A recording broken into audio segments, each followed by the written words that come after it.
طب يعني يا نهار اسود، الحاجات دي ساتيسفاينج فشخ، الحاجات دي ساتيسفاينج فشخ. حاسس ان انا اللي بتقشر والله مش البطاطسايه. وبعدين بقى انا عايز اكمل رحله البطاطسايه دي، معلش بالله عليك. اقول لكم الاجابه اللي انتوا فايا قلبي نوح مصطفى. انا عايز اشوف نوح مصطفى ده، ما شفتوش ولا مره.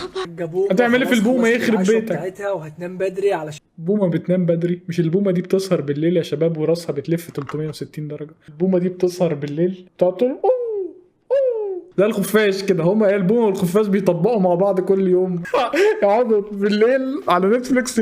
بومه ايه اللي بتنام بدري يا صاحبي؟ ما شاء الله الله اكبر يعني وكل حاجه، بس يعني ما بالراحه بقى. اللحمه المفرومه مع الوش اللي من فوق. بقول لك يا كان تيجي نعمل بكره مكرونه بشاميل. تبقى سهله بالنسبه لي ان انا اكلها، لكن انا اقدمها بالعظم المذيعه مش معانا خلاص، المذيعه راحت كده، ناس مش متعوده عليه.